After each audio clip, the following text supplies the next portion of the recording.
Hey, Solar Ken here, the Energy King, here with a video on how solar works for residential homes, showing you exactly the components that are comprised of a solar system, also giving you some values and key points on why solar is so valuable for homeowners right now in today's world. So let's jump right into it. Please follow along, like and subscribe if you want to see more videos. But let's just jump right into it on what our solar system is made out of. So solar systems are made out of photovoltaic cells, which convert sunlight from DC current into AC current. The photons that are coming down from the sun are converted electrons. Electrons then tend to move around in a circuit, which is in the solar cell, and that circuit is DC current. So DC current is converted from DC into AC current, which is alternating current, which is DC is at a high voltage and AC current is used for your appliances. So your inverter actually converts that power from, like I said, DC current or high voltage energy into energy that can be consumed for your electronics, like your computers, phones, lights, and that's and power tools and that's such. So those are the two main components in a solar system. You can add a battery backup system if you like, but the most common way that you tie yourself down and store power is to throw it into your utility company's grid. So the third component is net metering. So what happens in net metering is you have to store your power somewhere. It's either going to be in a battery backup system, which most homeowners would like to do, but they don't go that route, only because the battery technology isn't really there yet. So what most homeowners do, they tend to tie their solar system into the utility company grid and get paid back for that power that they're producing for that utility company. So net metering is like the most valuable thing, and one of the key points when it comes down to solar systems is being able to sell the power that you actually don't use for your household back to that utility company that you're tied to, and at whatever rate that you can, and the highest rate that you can get. 9 times out of 10, they're going to pay you back a cheaper price than what they were charging you for energy. But if you're producing way more power than you're using, then at that point you're getting paid back for energy that you don't consume, and you're basically offsetting your bill from what you're using with that particular utility company if you have a bill with them. 9 times out of 10, with my customers, I'm offsetting 100% of the power that they're using out of their households, so we can ensure them that they're not going to have a utility bill in which they don't want that anyway. Half the time they don't really like the utility company anyway, so they're storing power and selling it back to them at whatever rate that they're agreed upon. So again, net metering is one of the key reasons why homeowners decide to go solar and then still get paid back from the utility companies for whatever they don't use. So another couple of reasons or keys on why solar is valuable for homeowners in today's world is you're able to reduce your electricity bill, and that's the biggest factor. So when reducing your power by going like solar, you're actually reducing the cost that you're actually giving your utility companies for any fees or any like adjusters or any surcharges that they try to charge you, like delivery fees or anything, environmental surcharges. These are all fees that attach to the grid or being attached to your solar company, your electricity company, in which you don't have to pay when you go solar. You just pay for your panels. Your panels produce the amount of power or the amount of kilowatt hours that you're trying to offset for the year, and that gives you the benefit of not paying those additional fees, and your bill starts to decrease on that alone.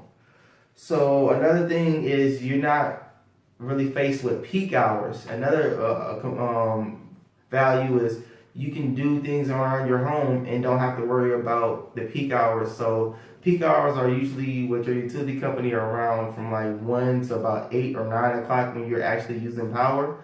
This is the time where they charge you a premium price for the power that you're actually using in your home, in which you are getting charged a higher price just for using power when you're most likely to be home. They don't charge you peak hours at 6 o'clock in the morning because you're probably going off to work, and then by the time you get home at 3 o'clock or 4 o'clock, they're hitting you at the highest price because they know you're coming home, and that's when you're most likely going to use your power. So with solar, you don't have to worry about peak hours anymore. You just offset as much power as you're using for the year, and you just use your power in whatever way that you feel fit. Now, mind you, if you use more power, then that means eventually you're gonna probably exceed whatever kilowatt threshold that you're sitting at, and then you're gonna have to buy some power back from your utility company. But you're most likely going to be in that first tier, not the second tier of how tier plans work for utility companies. And once you get into the third tier with a tiered utility company, it's like they're hitting you at premium prices,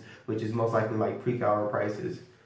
Another thing, you add value to your home when you decide to go solar. I mean, when you're talking about saving money, most homeowners are spending somewhere between $2,000 to $3,000 a year for utilities. And if you're reducing your bill somewhere between, let's say, 30 to 45%, then you're really saving and you're adding value, because at the end of the day, if you didn't have a solar system, how much money would you be spending out or shoving out versus having a solar system? So it just creates more of a environmental friendly effect on your finances and also the environment itself. And then also you are allowed to upgrade your system when the time is fit. Like I just suggested that battery backup systems are not the most efficient right now. But in the next few years, you definitely will be able to add a system or a battery backup system in which you don't have to be tied to the grid anymore, and you can save money that way, which is perfect for homeowners who tend to who just want to be off grid, who wants to be in a position where they can store power and it lasts for a long time. Right now, you can buy a battery backup system, but they last about 6 to 7 years, in which you're going to have to buy another one within the 6 or 7 years, and they can be pretty pricey. That's the reason why most homeowners tend to stay tied to the grid at this point in time right now.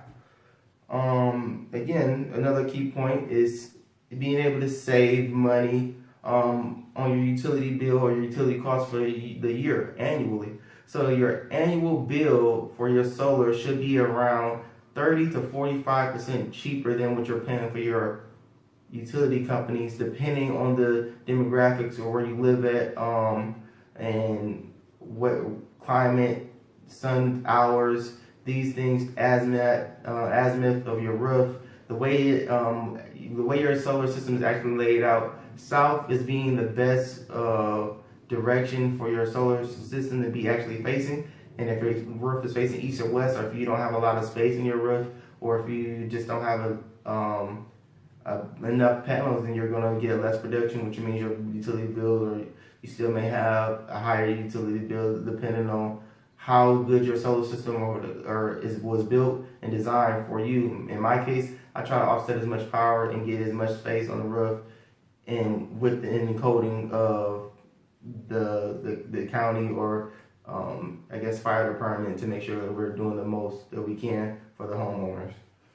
And then another thing is the biggest thing is, or the goal for me and the homeowner should be to offset as much power to reduce the electricity bill to as little as possible, most likely zero, but if not, as little as possible. So again, if you're using $400 to $500, spending $400 to $500 a month, and in the summer months, especially out here in Arizona or the western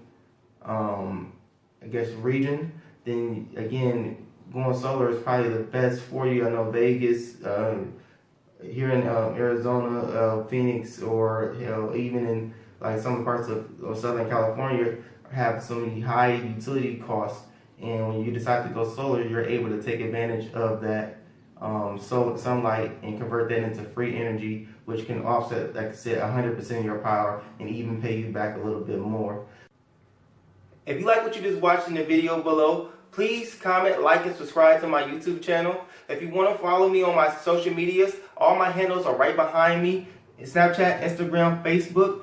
Please visit my website, iwantsolar.us. If you have any questions about your solar needs, I'll be more than happy to help you. If you're looking to purchase a system, come by from Solar King.